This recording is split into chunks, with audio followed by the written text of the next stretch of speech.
And now you can see the Backseat Mogul Show in all its video glory on our YouTube page at roughedge.tv. It's tiki time at Harbor Cove Cafe. Dive into the tropical paradise at the end of Spinnaker Drive in Ventura with vibrant drinks, delicious bites, award-winning fish and chips, and more. Now featuring extended hours and great happy hour specials. Harbor Cove Cafe, the hidden treasure at the end of Spinnaker Drive. Visit harborcovecafe.net for more information. Showbiz is a cruel and shallow money trench, a long plastic hallway where thieves and pimps run free and good men die like dogs for no good reason. There's also a bad side.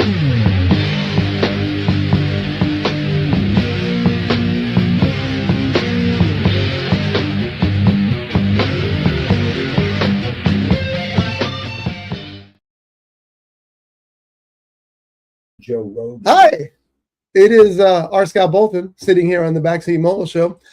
This is a show where we talk about show business. That's JohnyD sitting right there. Good morning. And that's Jeffrey G sitting down there. Hello. Jeff Genet. It's me.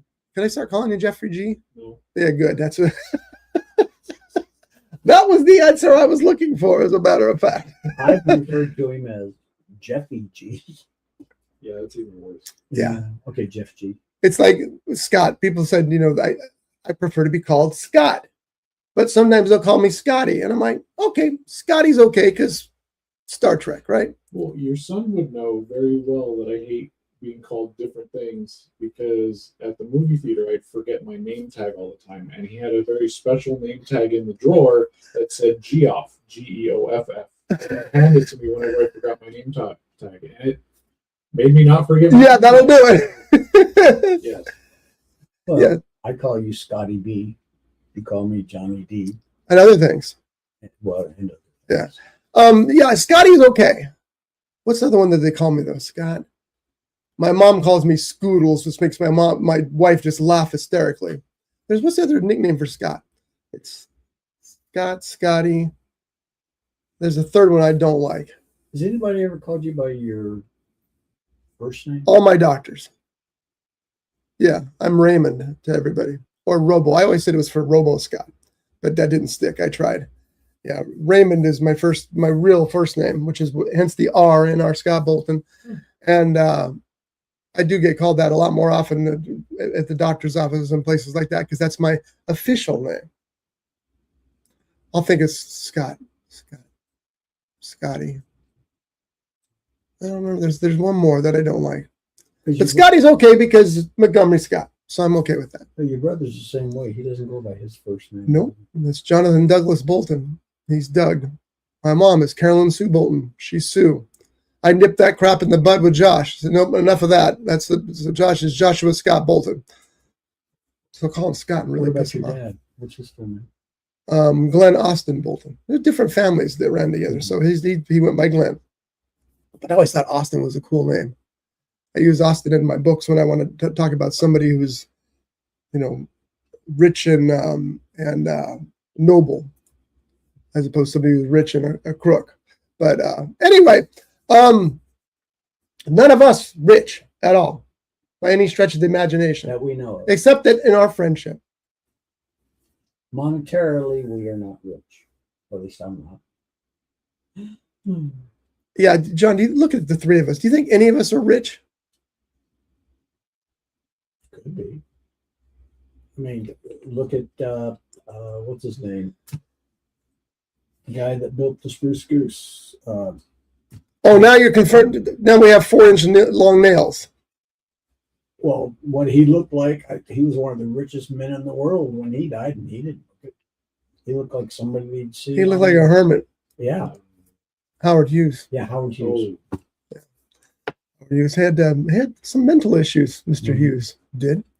So I got nothing really in the news except James Burrows passed away, and that was a big deal. That guy was like one of the greatest television directors of all time, and did a lot of work with virtually every series out there that you could imagine. It was a big deal. He was up there in age. I think he was 82 or something like that. No, I think it was in his 90s. But you've heard of the game. It might have been in his 7 Degrees of Kevin Bacon. Yeah. Okay. You could probably say the same thing about James Burrows because he's 86. The TV shows that he created, the people that he worked with. Yeah. I mean, Cheers. You could stop there, but it goes on and on. The list is he was just an amazing, amazing figure. If you saw his name on something, you knew it was either going to be good or at least going to be interesting. And that was a big deal. That was a big loss. 86 years old, James Burrows, and already the TV people are just singing his accolades as they should. As they should. He was a lot like Norman Lear. He's one of a kind. I mean, Taxi. Yeah. There's so many different shows that he either created or helped create. Produced, directed. He created Cheers, the Tortellis. He directed and executive produced Will and Grace, Mike and Molly, Man with a Plan, Mid-Modern, Century Modern. I didn't even know that he did Mid-Century Modern. That's a really good show. Big Bang Theory? I didn't realize he was part of that. Yeah. He directed plots for Taxi, Friends. You guys might have heard a couple of these shows. Taxi, Friends, Frasier, Big Bang Theory, 2.5 Men. I mean, the guy was just stunning. So he was definitely a titan in the industry. Do you guys have any news that you want to discuss at all? Because it seems like news is a little light this week. You want to talk about legal problems that certain comedians having? We don't have to. It's news. You just can't wait to say it, can you? I didn't say his name. No, but you can't wait to. Oh, No, I don't want to do that. I don't want to. That's not our kind of story. But you're right. I think the only news we have really is upcoming movies and TV shows. Yeah, I mean, there's a lot out there. There's a lot of great movies coming, and I'm very excited about that. I got to find a better movie calendar for releases, though, because I've been using Box Office Mojo, and it's good, but it's not great. I need one that's got me a little more information. What do you use for future movie releases? Or do you just wait till something drops in the theater Friday? I just go to I type in a list of the 2026 movies, and then there's a list that shows me what movies are coming out. Didn't IMDb used to have a? They might very well. Yeah, like I said, I started using Box Office Mojo because you have a button, calendar, click it, and it tells you what's there. But anyway, there's a lot of good movies coming out. I'm looking forward to it. Actually, one movie I'm looking forward to, and it's the one about Jimmy Stewart. Looks interesting. I'm surprised they made a movie about Jimmy Stewart because I'm not sure a lot of people remember who Jimmy Stewart is. I'm surprised they didn't make this movie a long time. And I'll tell you something else. That's what they should have done it. With this new, I don't want to use the word division, but this new movie-going public, let's say, I'm not sure that Jimmy Stewart's going to ring any bells with anybody. I don't think it's going to do well because I don't think that the people who are going to the movies know who Jimmy Stewart is. You knew Jimmy Stewart was. Yes. Good. What are you laughing at over there, Jeff? I'm looking at movie news to see if I can remember anything, and I saw one that says The Thing remake gets greenlit with M. Night Shyamalan to helm reboot and Jada Pinkett Smith as McCready, and I was like, the one? And I clicked it. It was April 1st. Oh, thank goodness. That would have been like, no. You can't remake The Thing now. You could do another version of it. How many times have they tried since Carpenter's version? Twice? Yeah. Although Did you ever see the original? Oh, sure. Did you ever see the original Thing? Yeah, the one with the vegetable monster? Yeah. That's exactly it. The carrot monster. You played the monster? The vegetable. James Arnaz. Oh. From Gunsmoke. Do you know who James Arnaz is? Nope. Yes, you do. He's from Gunsmoke. Oh. John, who's Sydney Sweeney? Sydney Sweeney. She. Boy, I could tell you. God, I've seen her on so many talk shows. Short girl, long hair. Not answering the question the way we want it answered. You accused Jeff of being. You're upset with Jeff because he doesn't know. I've heard of the name. He never heard of the name. He did. Details about Sydney Sweeney. Wait, what? which she's quite She's funny. happy with. She's funny. I guess she can be. I'm not exactly known for that, but Okay, I've seen her a couple of times on the Graham Norton show, episodes of that, and yeah, she comes out very funny. he doesn't know who she is. You're saying very short, and you're making me think you're thinking of Sabrina Carpenter. She's, I would argue, is Okay, we both know John very well. We know what he would remember about Sydney Sweeney. Let's just leave it at that. He hasn't mentioned it. Yeah. Probably So someone that knows, not Sydney Well, she Sweeney. was always sitting down. So.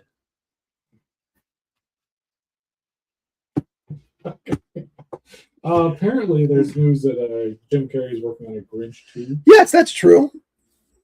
which I don't know about you guys, but I enjoyed the live action Grinch. I watch it every year. I need to see it again because I did not like it, A lot of people hate it. They're like, "Why do you like?" and it?" I wanted to. I love it.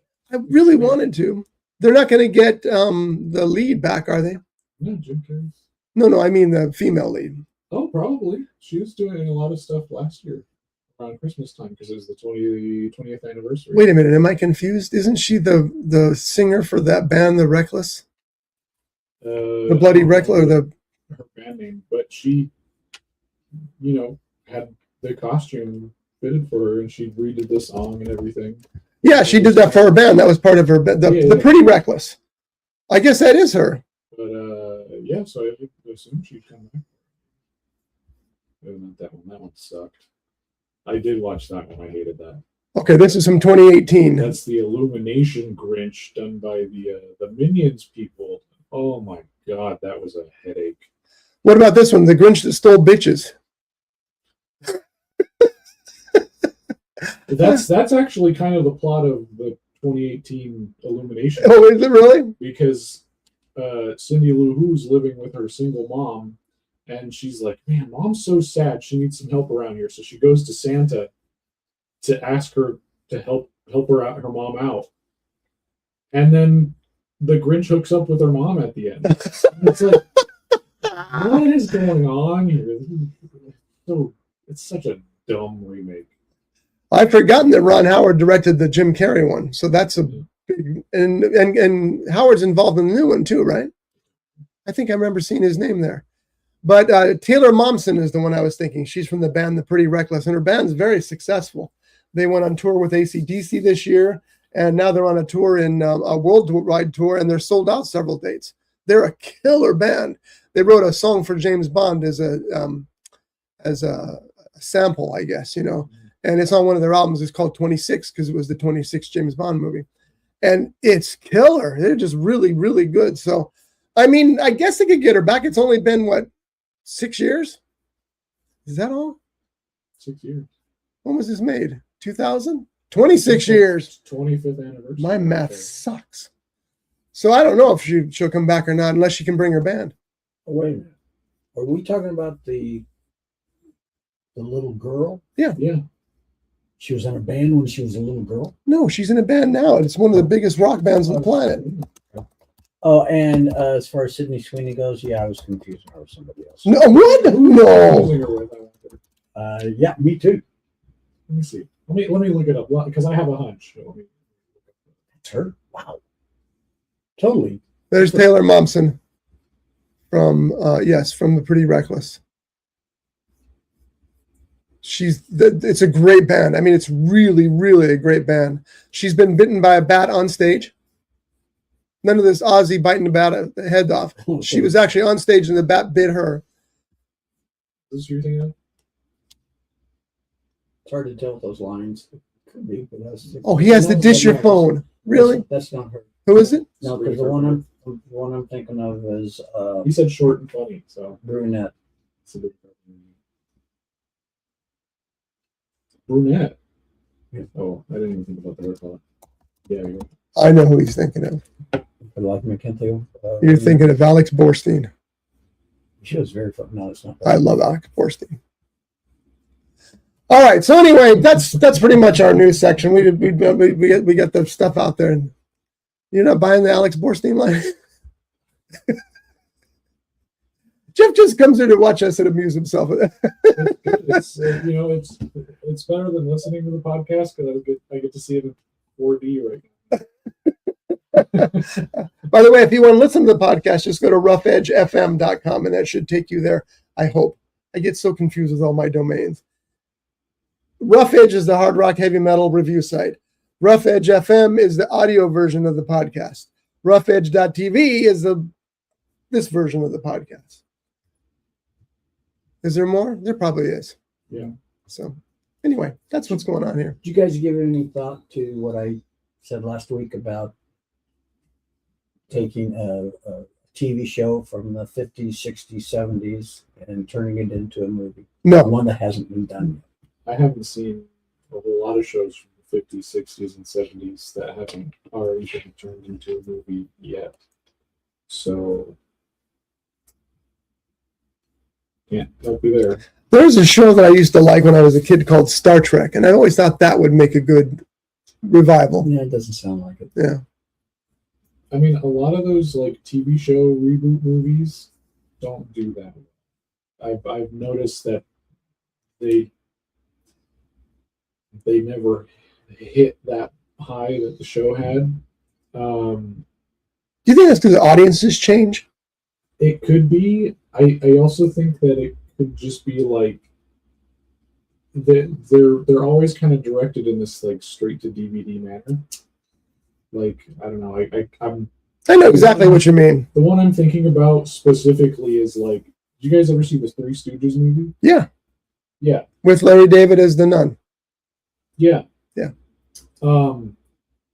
I just remember the other one. All those movies. That was John Goodman. No.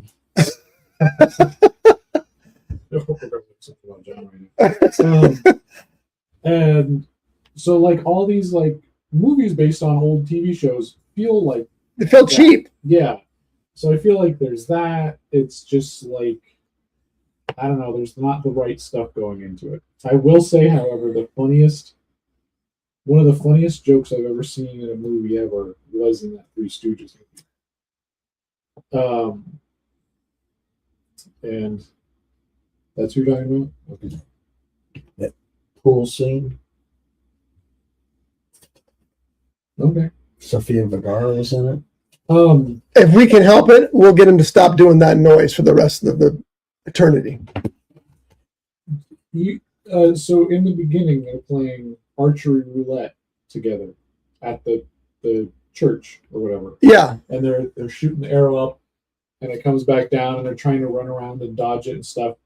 Well, at the beginning of the film, this is at the beginning of the film, and they launch it up, and it never comes back down. They're like, oh, At the end of the film, they're chasing the bad guy. I don't know what he did. Something's going on with that guy. He has something that these characters need, like bag of money or something like that. He's running. They can't catch him, and then that arrow comes down. An hour and a half into the movie later, that arrow comes down and stops the guy, and then they're able to save the day. And it's like you totally forget about that thing. It's an hour and a half later for the payoff, and it's just like that's the perfect. You can't get any funnier than that. I gotta watch that movie again because I don't remember that. Oh, I love that movie, and I don't know about you if you liked it but I love that movie. I was so stunned that it was funny as it was because I didn't expect it. How can it be, right? Because again, it's one of those that's made from an older TV show. It's got no budget, but then you look at the cast. You had Larry David was the nun. I don't know why I do know why he's first billing. He's a billionaire. Will Sasso played Curly, right? Mm-hmm. Stop me if I'm wrong. Chris D. The guy is really good, but his name is really hard to say. Diamantopoulos played Mo. Sean Hayes played Larry. Sofia Vergara was in it. Kate Upton was in it. It's just really, really. John Goodman was the other nun that John was lusting after. And, No. and Jane Lynch, Jennifer Hudson. I mean, It's a great cast. it was a great cast and I thought it was very funny. I laughed my head off on it. As a matter of fact, it's one of the movies I got at the thrift store. Oh, Three Stooges, Larry David, sold. Plus, I'm a huge Will Sasso fan. We rented it from Blockbuster, back when it had first come out on DVD. Back when Blockbuster was still around. Yeah, that was the last time I saw it. But I still remember that joke, and then the one where they're fixing the bell up in the church, and it says "Do not remove," and they're like, "Do not remove." I mean, it's so stupid. That's what makes it great, though. I think I do. Yeah. There's a TV show that I used to enjoy, black and white. It's called I You Spy. okay? Do you call somebody? Don't you? You hurt the dude. It's going away anyway. So thinking about it. It's called I Spy. It was a drama. It was about these two CIA agents who toured the world looking for problems, and they made a movie of it back in I can't remember if it was in the 90s or the 2000s, and they turned a dramatic TV series into a comedy movie. Now, in the TV series, you had Robert Culp and Bill Cosby were the main actors. In the movie, I believe it was Eddie Murphy and one of the Wilson brothers. I think you're right. It was Owen Wilson. And as much as I like those two guys, I really believe they could have made it a dramatic series or a dramatic movie. And they didn't. They made a comedy out of it. They did the same thing with Starsky and Hutch. Starsky and Hutch. Now, Starsky and Hutch, yes, That's because Starsky and Hutch became a comedy on its own. Yeah, but I really thought that the movie did not do the TV series. Love the movie. Do it. I see. I think sometimes that's the way to go, though, because you get to a certain point with these iconic television shows where they're almost parodies of themselves without the new movie, and these guys are doing these comedies in an ironic kind of way. Because honestly, I Spy is not going to work today. I don't, it just another spy movie. It would have been boring. It would have done so at the box office. So they tried to spice it up. Now I don't remember liking that movie either. So there's that. But I love Starsky and Hutch because of what they did for it. I thought that was hysterical. And here's all you need to do: Snoop Dogg is Huggy. Sold. You got my money. I remember sitting in the theater once when we were watching that movie. And it was Owen or Luke Wilson, whichever one of them, Snoop Dogg and Ben Stiller on screen. And I leaned over to my wife and I said, "Isn't it funny to think of all the people on that screen, Snoop Dogg's the richest?"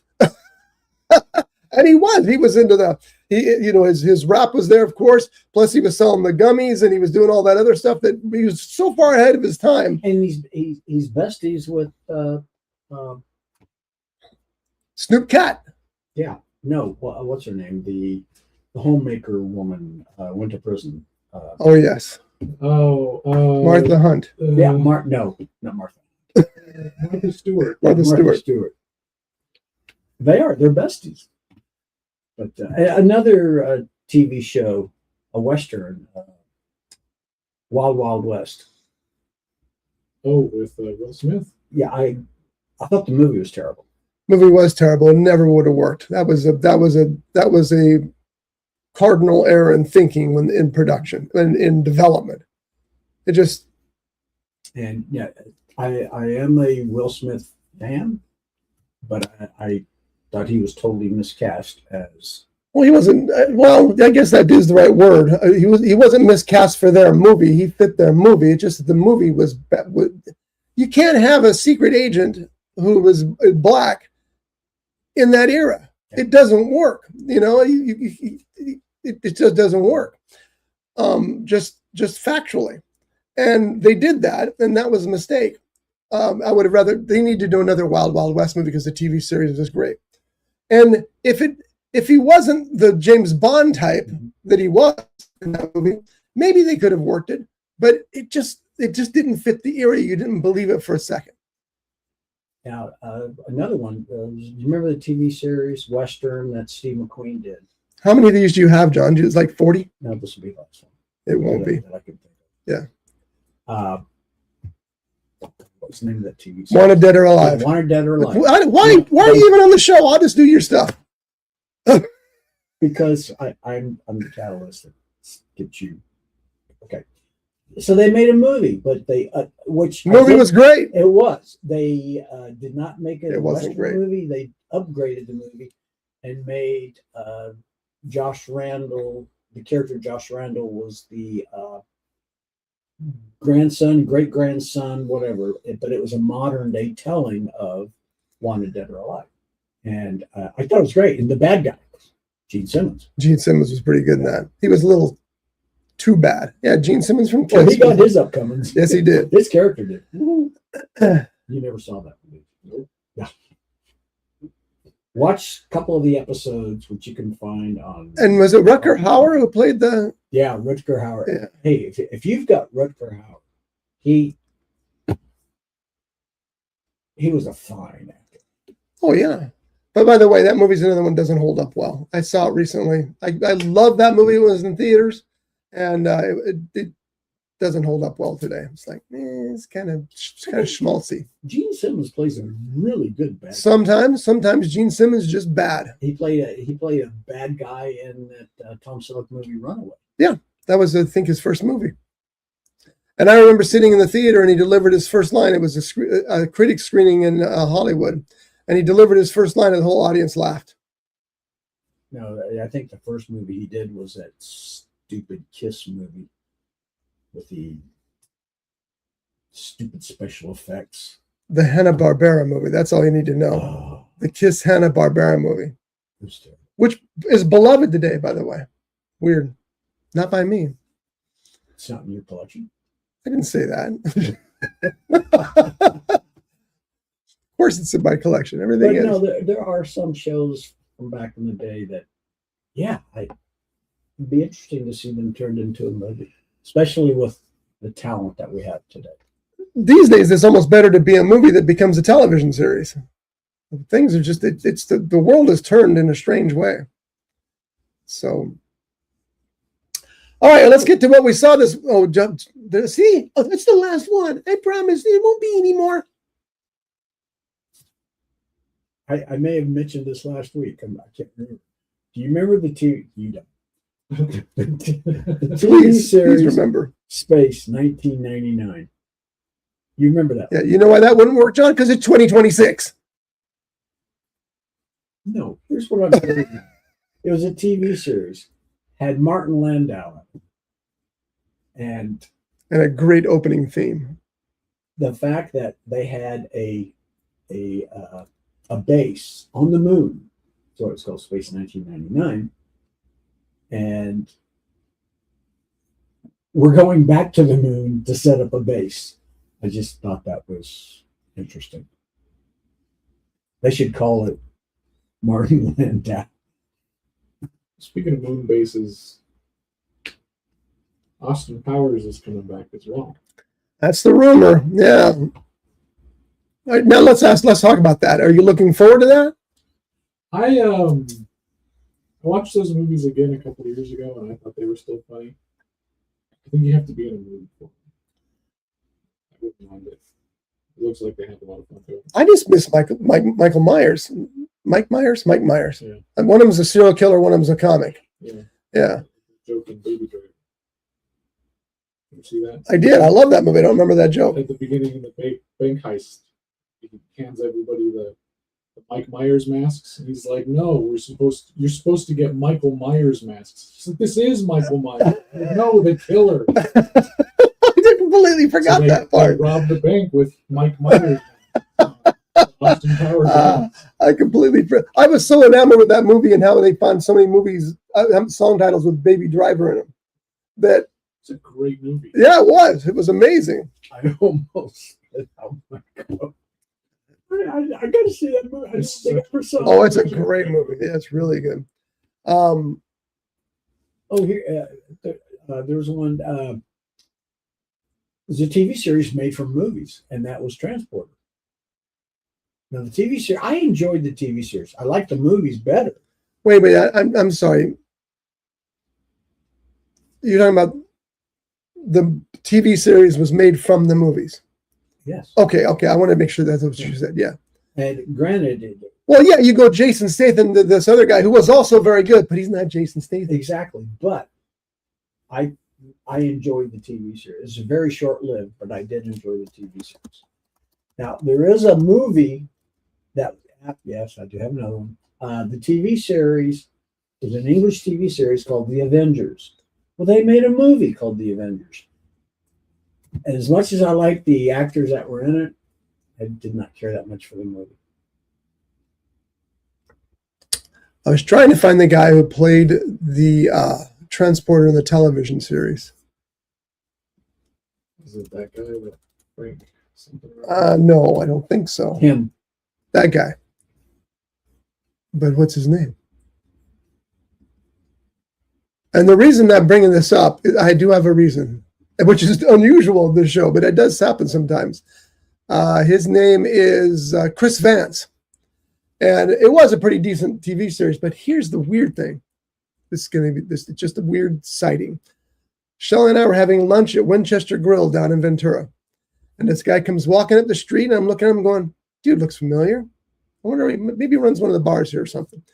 Comes in, turns right, goes into the Winchesters, sits about 2 tables down. And I'm staring at him because I know him and I can't get it straight. And then I realize I'm staring at him, and because he realizes I'm staring at him, and I'm embarrassed and look away. And all of a sudden, like, pop! That's the transporter. So I tell Shelley, the transporter is in there. She didn't care, but but that's my transporter story. I was, I think I had to do something for Bert one day.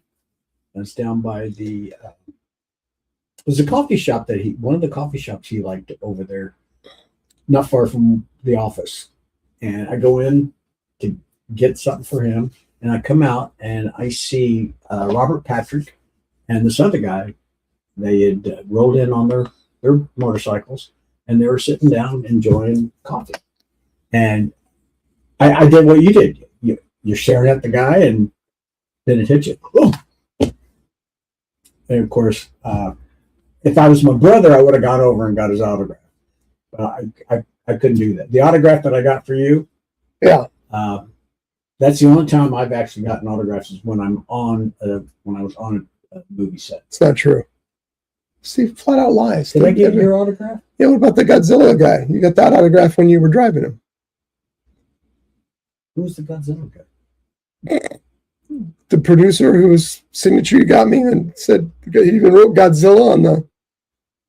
I don't remember that so long ago. And I had Mike Mars in my car. Who's that? He was a bass player for REM.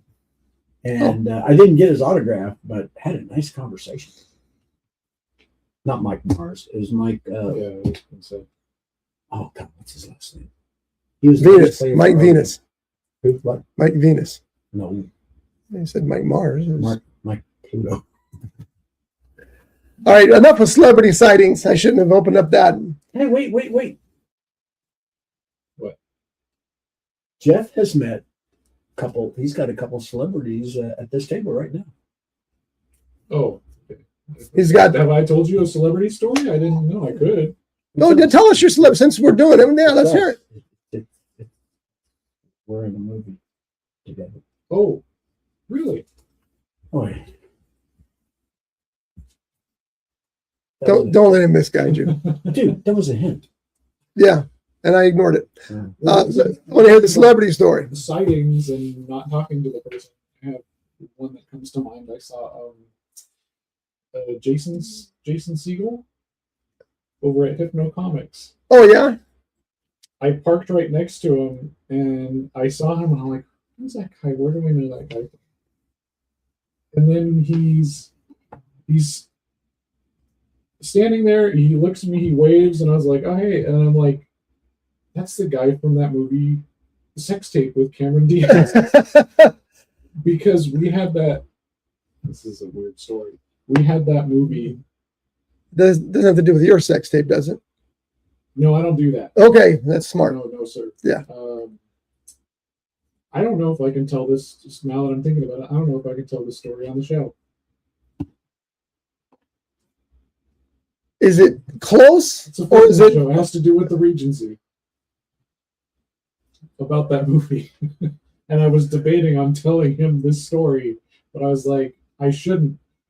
But also, it's funny because I also saw Cameron Diaz. She was filming a commercial at Whole Foods. And had both actors from the movie Sex Tape. That's funny. Of one of the, like, I haven't seen many celebrities. I can count them on one hand, and two of them happen to be the stars of Sex for the Tape. movie Sex Tape. And I had two chances to tell them about this Regency story. I think you have to tell the story now. Just at this point, folks, this is usually a family show, but we're gonna, unless Jeff's not comfortable. If he's not comfortable, he won't do it. I can tell it, but you're going to want to get your kids away.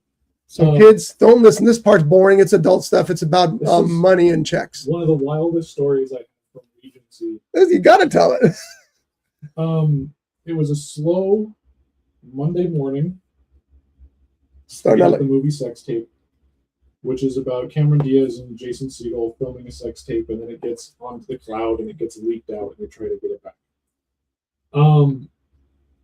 I haven't seen the movie, but that's the synopsis. I don't know if it's any good, so I can't recommend it to you, but that's what it was.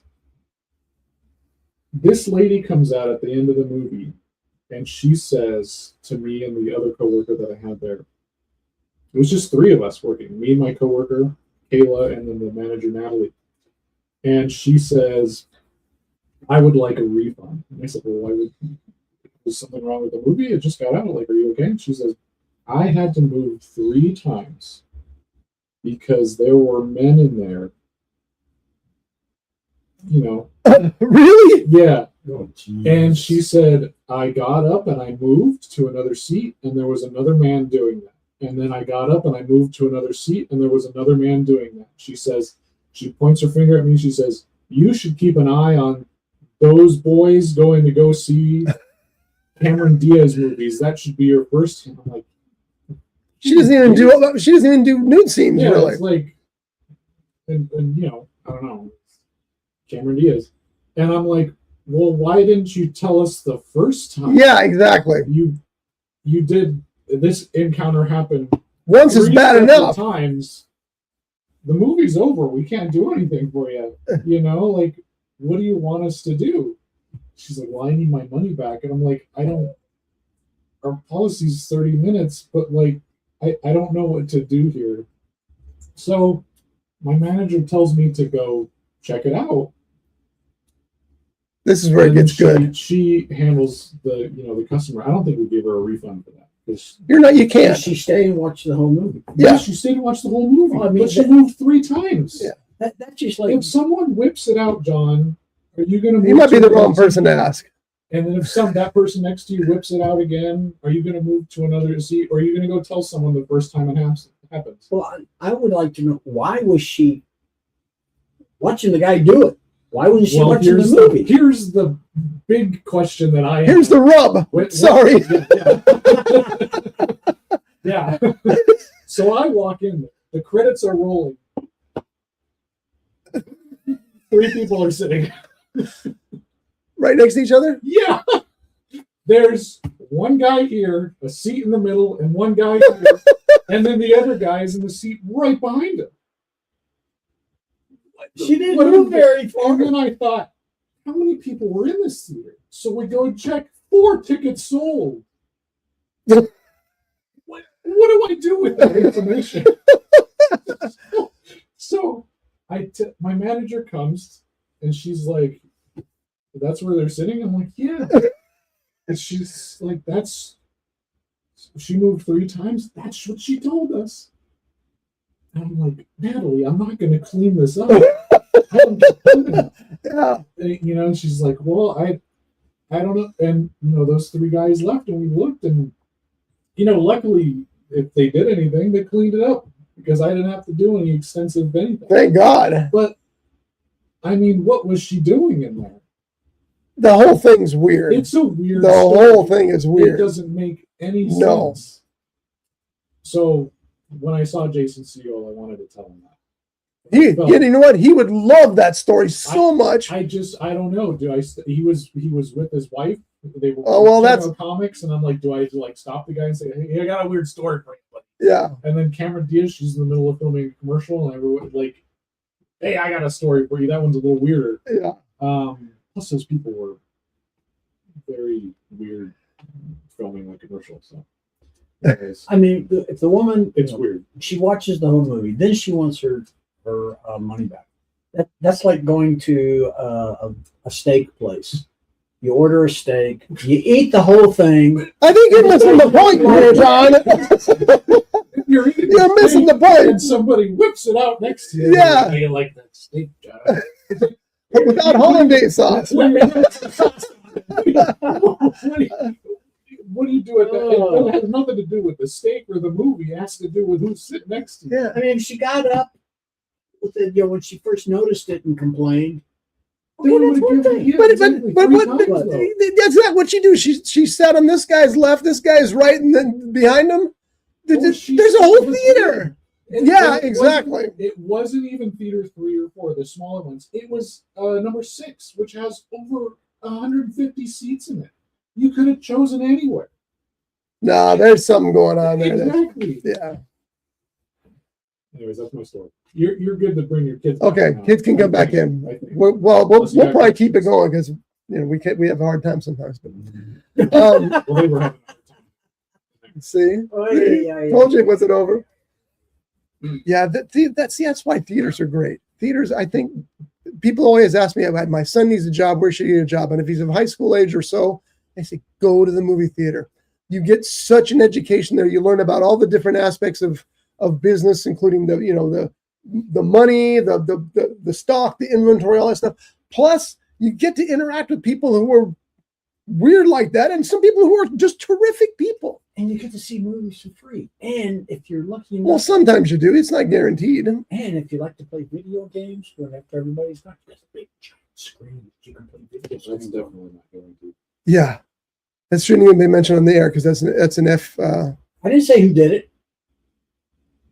I can't think of the administration anyway. What's the FCC violation?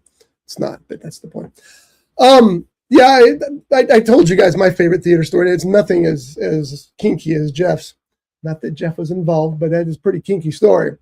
But it was this guy who we all hated, and he would always come in with his 17-year-old son, send his son in, and then he'd walk up to the window and say, "To adult and a child." And we're like, dude's like, he's probably married. But and then the guy would get mad. He said, "A child." I said, "An adult and a child." And he was this big, burly high school kind of dude, just high school coach kind of dude, just a jerk. And we always hated when he showed up. Well, one day he showed up, and we went through the same process with him. He and his son go to the theater. And actually, I think this is Josh's story, not my story. But anyway, because we both worked at the same theater. A couple of minutes later, this kid comes out. His shirt's torn. He's got a scratch mark across his chest. And he goes, "I think the guy's beating me up." Josh said, "What are you talking about?" And so he found out that those kids were in there goofing around, and that guy was telling him to shut up and all this other stuff, probably being a jerk because he couldn't be anything but. And the kids kept it up, and so he grabbed the kid by the shirt and pulled him over the seat into his row. You can't do that as an adult to a 14-year-old. So Josh called the cops, and they led the guy out in handcuffs. God, I wish I'd been there. Because that guy, when I worked at the theater, he was a jerk like that. That's how long his son was a child. From the time I worked in the theater to the time my son worked in the theater. Didn't it say, because you worked at the same theater, and all the theaters you worked at were, a child, it shows the age limit for the child. It was 12 and under, I think, if I remember correctly. Okay. So why'd they let the 17-year-old? Because you don't want to get in a fight with that guy. That guy, sometimes you let people get away with things because it's not worth the issue. In that guy's case, because he would, and there was the proof, he would have gone ballistic. But I should have thought of that earlier and got beat up by him and then sued him. There was a guy like that in that agency. We called him Angry Dad, not to be confused with Bad Dad. Angry Dad. Josh used to say that if you collect, I think it was Josh or Corey, I'm not sure, that if you collected one single bead of sweat from him, that would be pure aggression. In like physical form. I wonder if it was that guy. Would go crazy. Well, he had a teenage son when I worked there. Yeah. But so unless he's just eternally a teenage son. Or maybe he's got multiple sons. Or maybe. Yeah. It's a twin. Yeah. But yeah, like that guy was crazy. And I used to love. Was he like a big coach kind of dude? Yeah, he would always come in like a security guard outfit. Like, Oh, okay. This guy was just gym shorts and a white t-shirt every time. Every time. But he was a security guard. He'd come in his uniform and stuff with his emo teenage son, and then they'd go watch movies, and then he'd complain about it. Like he would look for anything to start a fight, and then I remember like if I had to deal with him, like I would just like intentionally just try to say anything. Like I know he hated when we tried to upsell him, so I would upsell him. Like, oh, do you want to make that a large? And then he'd like scream at me, oh, well, you know, if you make that a combo. Yeah, that guy. That is the most fun though. And then he found me at Barnes and Noble once, and he asked me for recommendations. And I told him to F himself with that. You should have told him, well, the self-help sections upstairs has got anger issue books. Oh, that would have been a good one. Yeah. I'm like, dude, I'm off the clock. And yeah, exactly. Yeah. Was he looking for a movie or books? He was looking for movie recommendations. Okay. Well, they have this one that's called You. I mean, anybody walks saw up that. to me and asks for, I don't have to know you.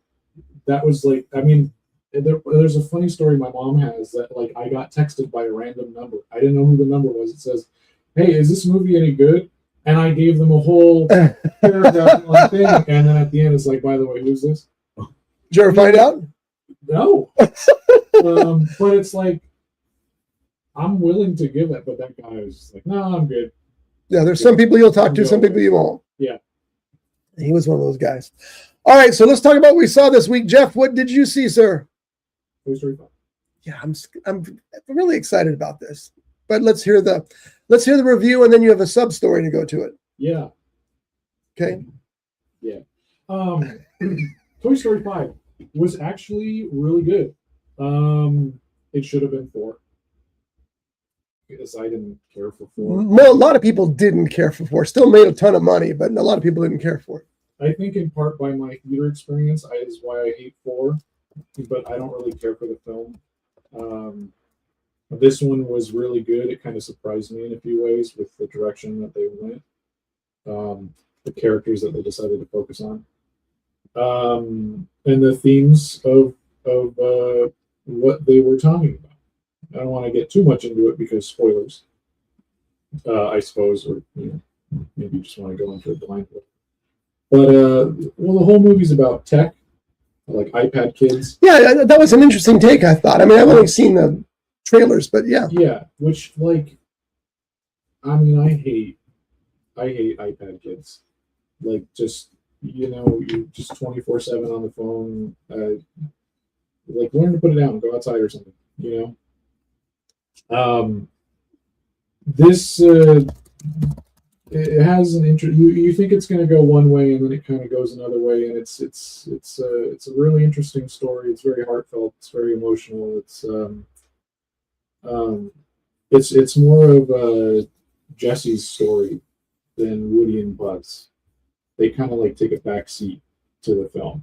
Like, they're hardly in it, and I think that was a really interesting way to go. And I actually really enjoyed that take. So I would recommend it. I thought it was really good. I was kind of like, it's 5. Like, this is just a cash grab, which I'm sure like there's some aspects of it that are kind of cash grab. Well, I think it was a genuinely good story. Pixar is usually good at telling stories, and Disney's got a gun to their head. Yeah. And Disney has threatened them over and over. Either you make another Toy Story or we will. Do you want Disney making Toy Story? No, you want Pixar making Toy Story. So, and they feel the same way. They want to save this. So they keep giving in. And yeah, Toy Story 4 did over $1 billion at the box office. So even then, but now you talk to people and most people don't like it. But if a movie they don't like can gross $1 billion, what can a movie do that they do like? And so we'll see how that unfolds. I'm looking forward to it myself. I really want to see it. Especially the other thing about Toy Story 4 is it had to follow Toy Story 3. Which was stunning. Yeah. I mean, how do you follow that up? I don't know that you can, Yeah. But I'm glad that Toy Story 5 is good. It might have helped because like people's expectations were lowered because of 4, and it's like, all right, well, I'm just gonna go see it because nostalgia. Yeah. Maybe that helped it, but no, I genuinely thought it was a pretty good story. like comparatively to the last one. There was a lot more going on. But still made sense. Yeah. And it's going to be huge at the box office. It's already knocked Disclosure Day out of the first place. It's Obsession is probably going to knock Disclosure Day out of second place. But it's going to be huge, and they're going to want another one, and they're going to do the same dance with Disney, and hopefully Pixar just keeps making them, because does anybody sitting here trust Disney to make a Toy Story movie? No, they're going to screw it up. They're going to screw it up. So that's good to hear. Now, you had a story about your experience? Yeah, the theater experience sucked. Not as much as 4. I don't think any experience in my lifetime or the next will be as bad as the experience I had watching Toy Story 4. But this one was pretty bad. It's a movie about tech and iPad kids, right? So 90% of the audience was missing the plot because there were so many people on their phones. What is the... And it's like you see like 6 phone screens over here. So here's me, my daughter, my wife. The lady on the other side of my wife was taking selfies with flash photo during the movie, like multiple times. It's like, what are we doing? You paid to come in here to do that, and by the way, I paid to come in here too, and I don't want you to do that. Yeah, and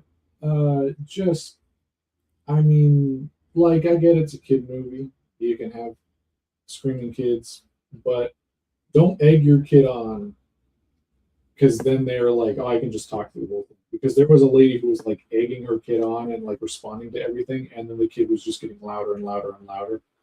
Like, luckily that happened towards the end of the film, but I mean, people really need to work on like theater etiquette, because like horror movies are bad. Like kids movies, you expect a little bit. Sure, like there is a little leeway there, Because you're gonna, especially the kids. Yeah, you get a little leeway.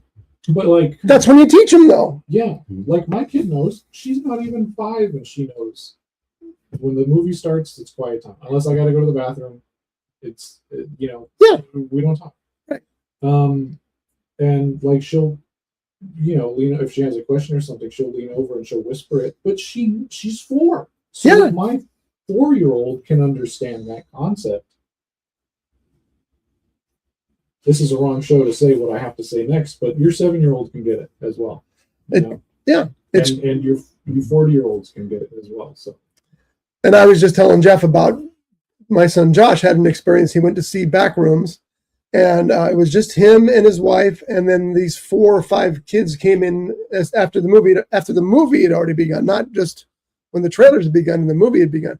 And the first thing one of the kids did is put his hands up in front of the screen and made shadow puppets on the screen.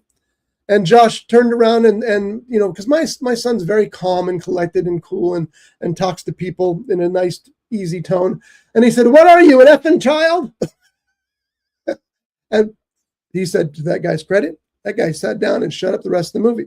He said, but there were these 3 or 4 girls that were with him, and they would not shut up no matter what. And he said that pretty much it was just them throwing insults back and forth at each other, which, I mean, how do you enjoy a movie like that? But why are you paying $12 to go to a movie to play? You're paying for what's on the screen, dude. I remember at the Regency when they had the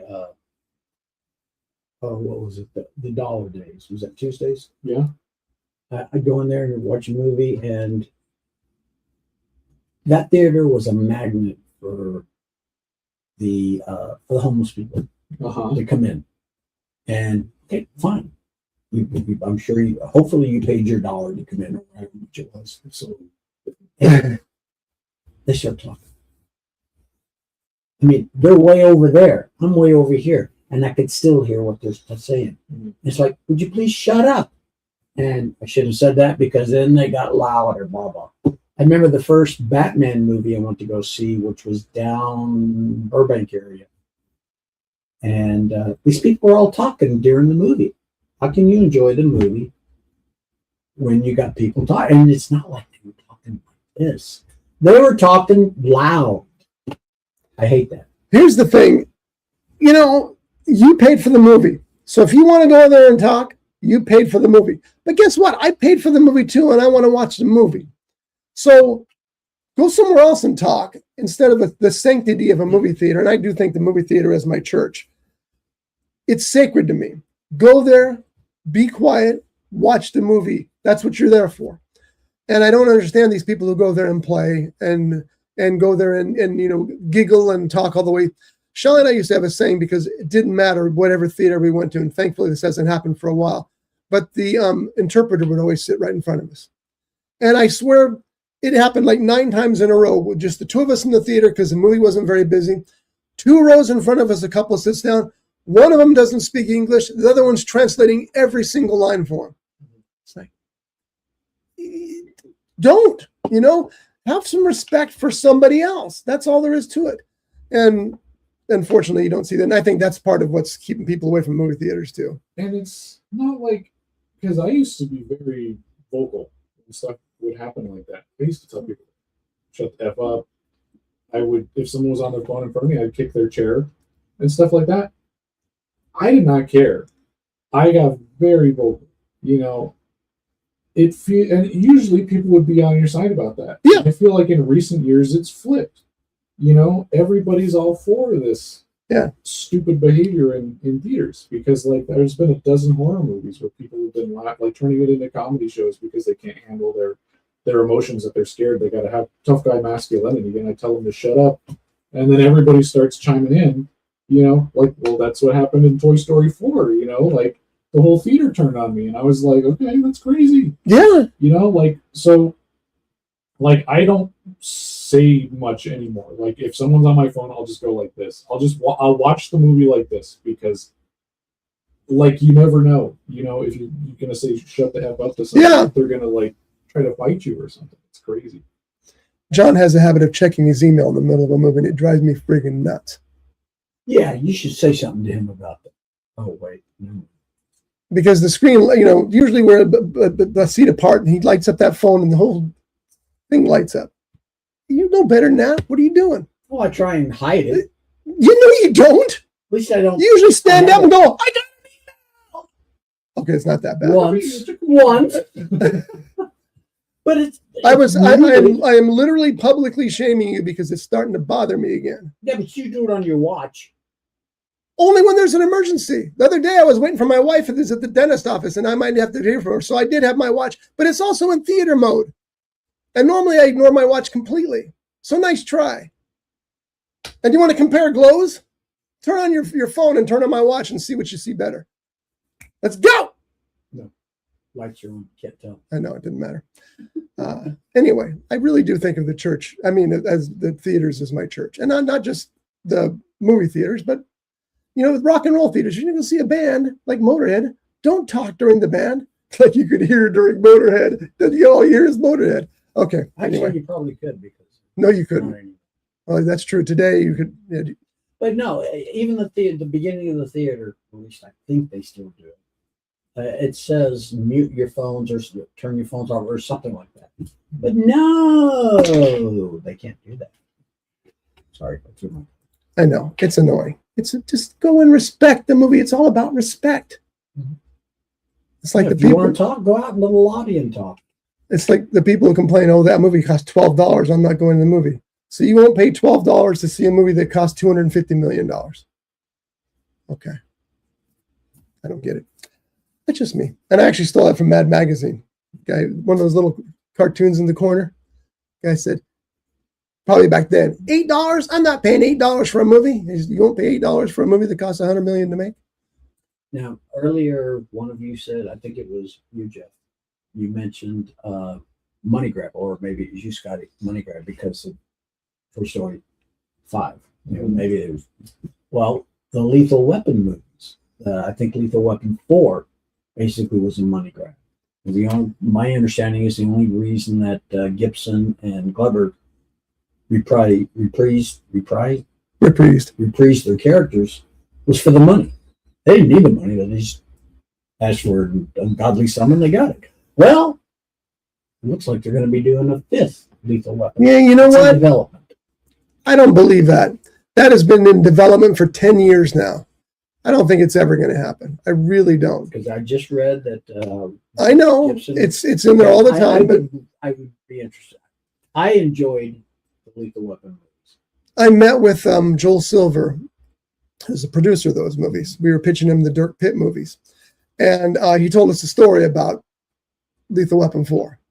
And he's a producer. So what does a producer do a movie for? The money. That's what a producer. That's his job, is to make money. So he was telling us how he was sitting at this very office that we were talking to him at, and he'd been fighting with Warner Brothers because because Mel Gibson wanted $20 million and he wasn't going to do it. And finally, he got a call from Warner Brothers. Joel Silver did. They said, "Okay, we'll pay him the $20 million." He said, "I dropped everything I was doing. I walked across the lot to Mel Gibson's office. I walked in. I said, Joel Silver here to see Mel Gibson." They said, "You're not getting in. He's in a meeting and you can't go in right now." And he goes, "I'm Joel Silver." Joel Silver, if you don't know, was kind of full of himself at that time. Not so much these days, but he's on the rise again. Anyway, they said, "No, you can't go in. Sorry, I'll tell him that you dropped by." So Joel Silver and somebody else, and I don't remember who else it was, but somebody that I knew, a producer or a writer, it may have been Shane Black, they went outside and they thought, "I'm not going to accept this."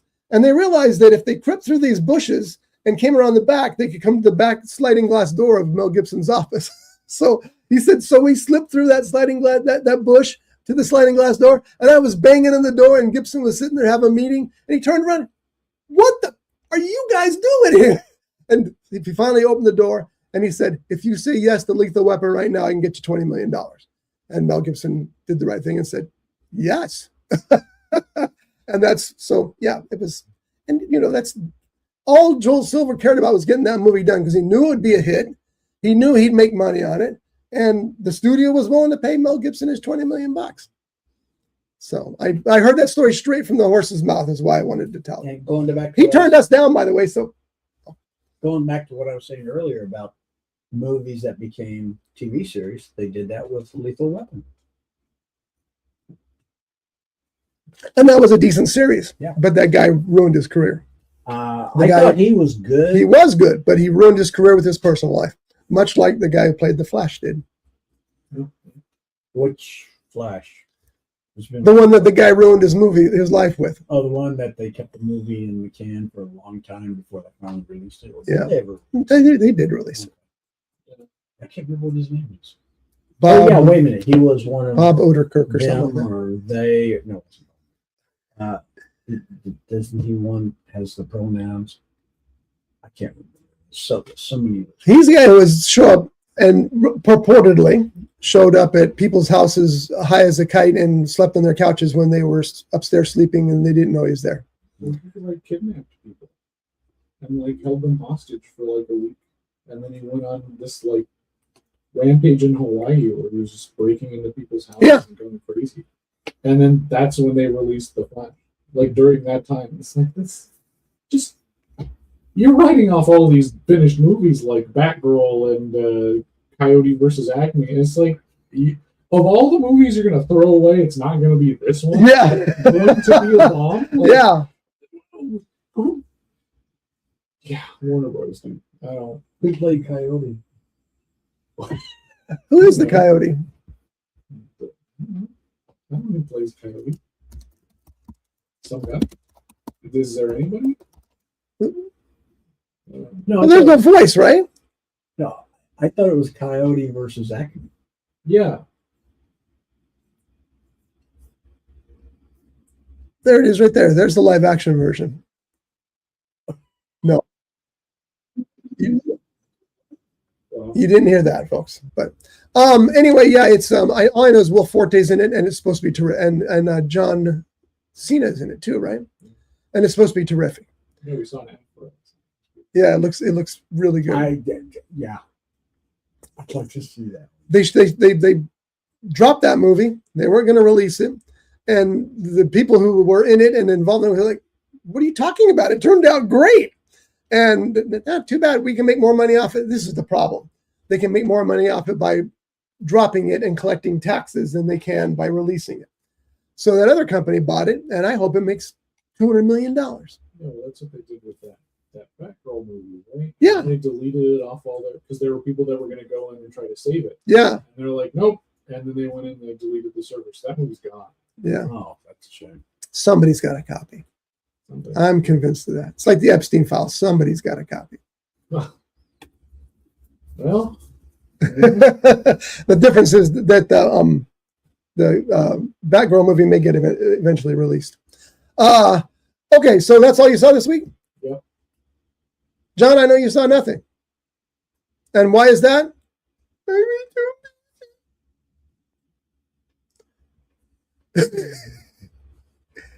He answered my questions. I love John got caught this week though, because I texted them and told them this show today and blah blah blah. What is anybody seeing? What's John's answer? Only the inside of my eyelids. And I go, oh, Mr. I'm too busy. He's been sleeping more than he's been working. I thought it was pretty funny. Oh, that was intentional. Yeah, there was another thing that I thought it was funny. I thought it was so sorry. Yeah, it's actually funny. Okay. I thought it was funny. I think we could stop there. Oh yeah. Oh no, that's right. Oh, yeah. My first thing was my inner eyelids. The second thing I was folded paper, translated to nothing, zip, nada. Well, what is describe the emoji you left there? Oh, it's the emoji is like, Yeah. hysterical. I laughed. So And then, wait a minute, I like what Scotty was. My inner eyelids is one of my favorite Fellini movies. So emotionally rewarding. It took me a second because I was like, is that an actual movie? And I was like, wait, no, it means you get so bored with those movies that you fall asleep. Is that correct? no, I just was trying to come up with a funny title. Oh, okay. But that's a good I lean. was like, all right. Are you a Fellini fan? Have you seen any Fellini pictures? What are his movies? It sound. He's one of those guys that you know is a legendary filmmaker, but not a lot of us have seen his films. I don't think I've seen one. Did he do Caligula? No, he did not. I can't say that word. Caligula. Caligula? Yeah, that's it. Oh, I like one of the things you put in here. MIAY. Maya or may not. Oh, wow, that was a typo. When did I text that? At 8:48. Oh, I'm falling asleep at that point. All right. Fellini movies include La Dolce Vita, 8.5, La Strada, Armacord, Knights of Cambria, and Roma, plus others, I'm sure. And I haven't seen any of them. And I know he's one of those people that you know is a legendary filmmaker, and I really should see some of his movies, but I just haven't. That's pretty good. Yeah, and I've heard La Dolce Vita is very good, but Who directed 9.5 Weeks? that was Adrian Lyne. You lie. No, I don't think I do. No, you said lie. Lyne, Adrian Oh, Lyne. line. Adrian Lyne. Huh. Yeah. Surprised I knew that, actually. So this week I didn't go to the theater, which I feel bad about. I like to go every week, but I didn't get there this week. But I did see a couple of movies and a TV series I want to mention that I enjoyed very much. So we went to see Masters of the Universe. Anybody else see Masters of the Universe here yet? Highly recommended. I was hesitant about going because I'm not a big fan of the toys, obviously, or the last movie was kind of fun, Dolph Lundgren. This movie was a blast. It was just a total blast. It was funny. It was action-packed, good special effects, great music. I just really, really enjoyed it. And it sticks to the original. Now, Josh has been watching the Masters of the Universe cartoon show. And he told me that, and I didn't know this, at the end of every episode, there's a little helpful hint from are you familiar with this at all? John's probably not either. There's a character who shows up and don't forget, kids, eat all your vegetables. They're the best part of your meal. And then he goes away. It's like a little tip for kids at the end there. At the end of this movie, there's a little tip for kids from that guy and a live action CGI version of that guy. But it was just a lot of fun, and the characters were all great in there. And I will tell you this, and I won't tell you anything else about it.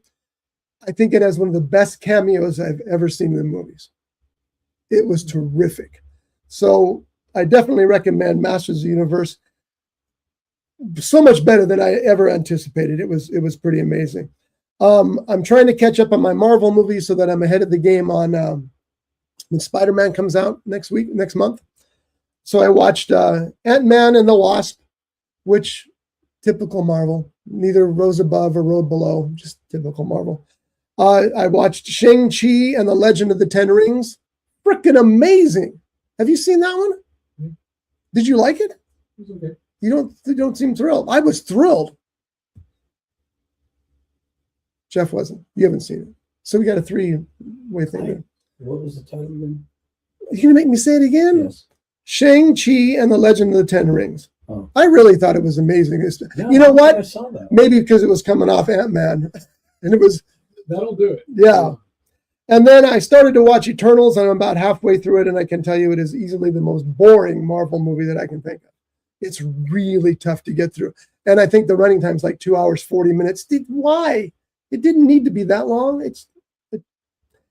When you got a movie that has Salma Hayek and Angelina Jolie in it, amongst many others, and it's boring, there's a problem. You did something wrong. And that's the case here. The TV series I want to talk about is called Teach You a Lesson. And I may have mentioned this before because I know I talked about it on KVTA. Teach Me a Lesson is based on a Korean webtoon. And it's about a government organization that's formed to fight bullies in schools. This is right up your alley. And it's not just the kids who are bullies. It is the kids. It's the first episode is a bunch of kids who are bullies. And I guess the laws in Korea are that if you're a kid, 18 or younger, they can't touch you no matter what you do. You can kill somebody, but you're just a kid. You didn't know better. And this whole division is born to prevent that because they don't kill anybody, but they beat the living hell out of them. Like the guy who plays the lead was in the Gangster, the Cop, and the Devil that I talked about a couple weeks ago. And he's great. This guy, if this guy can speak English, he can become a superstar. I'm convinced of that. But he plays this guy who gets sent into schools, this time as a substitute teacher. And the kids are all, yeah, I can do whatever I want. There's nothing you can do to me. He gets this little smile on his face. He's like, yes, I can. And he does. And it's really fun. But the other bullies are like teachers who are bullying the students. They're parents who are so obsessed with their children getting to medical school that they're bullying their children. So it shows you all these different angles of bullies. And this group comes in, and it's kind of like Leverage or Vengeance Unlimited. And they come in, they figure out what's going on, and then they create a resolution that the person may not even realize happened. For example, the mother who's literally killing her son with ADHD drugs, and he has to study 21 hours a day because she wants him to be a doctor. Well, he's taking way too much ADHD drugs, which are completely illegal in Korea. He's up 21 hours a day. He gets peanuts and almonds for lunch and dinner. And so she's literally killing her kid. So this group swoops in there. They rescue the kid, and then they tell the mother, do you want to see your son again? And of course she does. She's crying. She only meant it for his own good. She didn't. She's trying to stay on the level of all of her rich friends. And they tell her, all you have to do is do the work that he did to get toward his medical degree. When you finish that, you can get to see your son again. And so she's spending 21 hours a day doing the research. She's doing the nuts and the peanuts for lunch. And it's just so satisfying watching these. It's like a vengeance kind of thing, but done Leverage style, where they, instead of beating everybody up all the time, there's a plan to make them think about what they've done, and it tends to work. But it's terrific. It's on Netflix right now. It's in Korean with English subtitles, which is the way I recommend you watch it. It's also on just plain English dubbing, so you can watch either way. What's it called? Teach You a Lesson. I would really like to see You just said it. Vengeance Unlimited. Yeah. Who could play Nobody. Mr. Chapel? It's over. Now. It's If they over. did a movie, who Nobody. could play Mr. Chapel? Nobody. Michael was the only guy who could ever play that role. It was a good TV series, and you don't know what we're talking about. I'll bring you the whole series. Oh, that's gonna be we could do an episode of Jeff doesn't know what we're talking about. We could do episodes of all three of us about we don't know what we're talking That's about. true, too. We do that That's every true. Yeah. Vengeance Unlimited was one of my favorite TV shows. It was Michael Madsen played a character named Mr. Chapel. And he would find out people would either hire him or he would just discover people that needed help because authorities or somebody in the authority figure or just bad guys in general were abusing them. And he would get revenge on them, hence the title, Vengeance Unlimited. And don't go to vengeanceunlimited.com because I own that and it just takes you to my book sites. But they would come to him and he would solve their problems, either via violence, which he did often, even though he didn't use guns, or by what he did most often was a plan. He would pull some tricks in them and make them shoot themselves in the foot or worse, basically. It was always a lot of fun to watch that show. Remember that was episode with the dump truck? Oh yeah. That was so Oh cool. yeah. There was only one season and it came and went and there was talks about a renewal, but there was never going to happen. And it was unfortunate. And you cannot get it on DVD because the music rights are too expensive. They use a Pointer Sisters song and it probably costs a fortune and nobody wants to pay that to release it to DVD. Now that's not to say you can't find it because you can. It's on, I think every episode's on YouTube. But how long it'll be there, who knows? But anyway. Some people have pirated episodes that were taken off TV. Literally. I mean, you see people like changing the channels and stuff. It's weird. So there's all kinds of versions out there. But Vengeance Unlimited was a lot of fun. But nobody but Michael Madsen could play that part. But I mean, Grant, we have other shows out there like even the movies. That's true. I hadn't thought about that. Do you like that? That was. Thank you. All right. So this week in theaters, let me ask you about this. How interested are you guys in Supergirl? I am. I'm very interested in it because my understanding is just from the trailers I've seen, it's a different take on Supergirl. She's a party girl. Yeah, and I'm quite interested in it. And it's the same actress who played Supergirl in the last Superman movie we just recently saw. And she looked pretty good at it. And the fact that it's got a cool dog. What do you think? Well, I've enjoyed the stuff that DC's put out so far under the new banner, so absolutely. Yeah, I'm looking forward to it as well.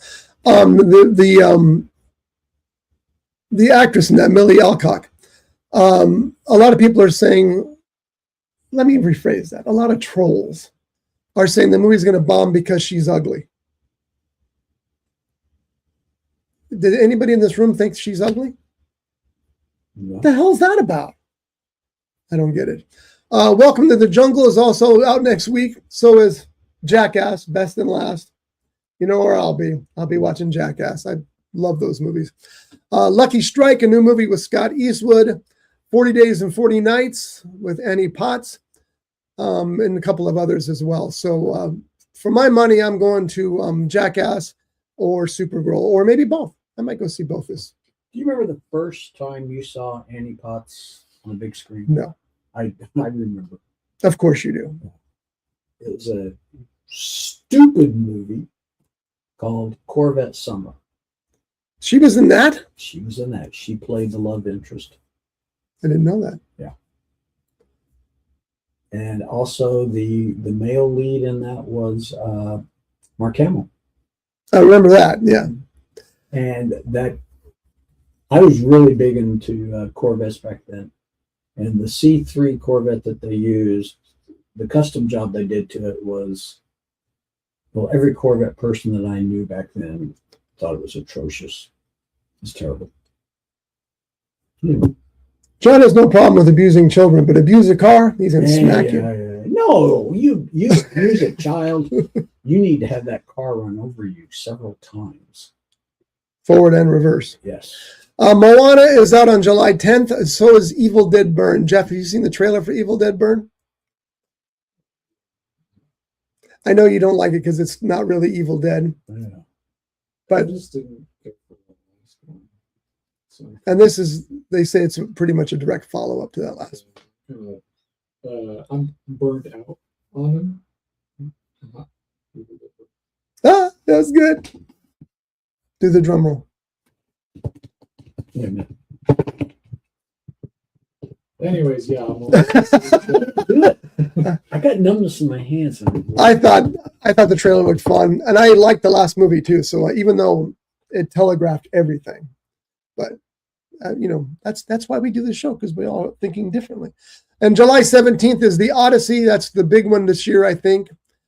Incredible cast, incredible writer director. I've got to read the books before I see the movie. I started reading the Iliad because apparently you're supposed to read the Iliad first because it sets up the Trojan War and then follow that with the Odyssey. So I'm about 60% through Iliad. It's really hard. It's really hard. The names, and this is another thing that, and I know that this obviously has been done forever because how old is the Iliad? Can't these people just have one name? Everybody's got 6 names. They're known by this name, this name, this name, the Thunderer. It's like, give them one name so I know who they are, so I'm not guessing next time. But I guess I'm stuck with that. Like Thor, the god of thunder, blah, blah, blah, blah. Well, it's like, and I'm not using an exact list here, but it's like Odysseus, who is also known as Martha, who is also known as Stanley, who is also known as, it's like, pick one, and then the other thing is, and then he because the blood level in the Iliad is insane. He stabbed them in the forehead, his brains spilled out onto the dirt, and he stirred them with his sword. Whoa, that's intense. But when he stabs him, he stabbed Theseus. Again, I'm making up names. He stabbed Theseus, who was the son of Martha and who was the son of Stanley, who lived back in the, like, Who's related? I don't need the history now. He's dead. Is he related to Laurel? That's Laurel and Hardy you're thinking of. Stanley. No, he was the guy who created Spider-Man. That's a good one. That's true. I was going to play the first run out update, but you didn't really get to anything, right? I was very busy this week. Yeah, I saw you were out there capturing squirrels. Yeah. I didn't know what I had, honestly. Yeah. It was so funny because that's what you said. I don't know what's in there, but it's something big. And then it pops out and you go, oh, it's a squirrel. Well, I was making a lot of racket in there. I thought it was a raccoon or something. Yeah. Oh my God, this thing's going to run at me. You know it. Yeah. Run the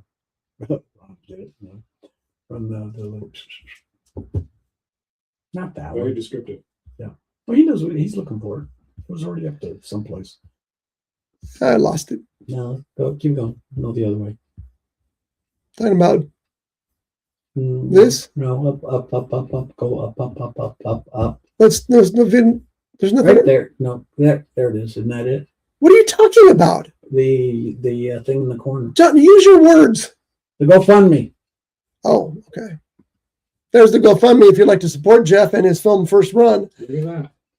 Just hover over that, go to the website, give him like $300,000-$400,000. He won't bother you again, I promise. I won't. Until maybe the second one comes around. Yeah, Or that'll if be you give different. him $1 million, I won't bother you. Hey, yeah, honestly, donate any money you get yourself in the credits there. I'm not actually allowed to say that you get anything with the GoFundMe, so, but like I've been putting everybody who donates in the special thanks in the credits and stuff. Well, that's fair. Yeah. But you don't get offered that stuff? Is that only the Yeah, Kickstarter? That's Kickstarter Mm. because it gives stuff back. GoFundMe doesn't do that because it's like a charity thing, I guess. Yeah. I invested in the Penn Jillette movie. I can't even remember the title of it because it was god awful. But yeah, I got my name in the end credits of that. And and a t-shirt. So I was just wondering what the difference is, but I guess it is Kickstarter versus fund. Yeah, GoFundMe. but I've been doing it. If it's not like an anonymous donation, I'll put that. Whoever puts money into it, I'm putting them in the special thanks, or like if they did something for the film, putting them in the special thanks at the end and stuff like that. Perfect. I got my name on a NASCAR car. Because it was a charity thing that they were doing. You couldn't find my name because there were so many names on it. Well, that's like me at the end of the Penn Jillette movie. There's a special thanks to, and there's like 400,000 people in this tiny little. But I found my name. You'll see your name on the end of these credits because I think the special thanks is only about 6 people right now. You'll be able to see it. So make sure you donate and get your name in there now. Now, earlier, Scotty, you mentioned your books. Yes, and we'll end with this. I just want to say that I am about 10 pages from the end of second shot at the editing. The editing was way tougher than I thought it was because I made some major changes throughout, not only to one particular character, but to the plot line and stuff. Because, when you go back and you read something, you go, that just doesn't make sense. So I had to go back and make it make sense. And it does now. But I still got about 10 or 12 pages to edit, which means about 3 hours work. But by next week, I think you guys will have copies in your hands. Now, when this thing is all finished and published, where will people be able to find it? Amazon.com. He's begging me to play the ad, and I'm not going to do it this week. So if you go to Amazon.com and you type in R. Scott Bolton, author, you're going to find a plethora of Scotty's books. There are 8 so far. Yeah, you got that right, didn't I? Soon to be 9, maybe 10. See you next week, folks. Goodbye. Brought to you by The Grape, Ventura County's premier jazz venue and cocktail lounge, located at 2733 East Main Street in Ventura. For menu and music schedule, visit them online at thegrape.club. This has been a Rough Edge Studios production.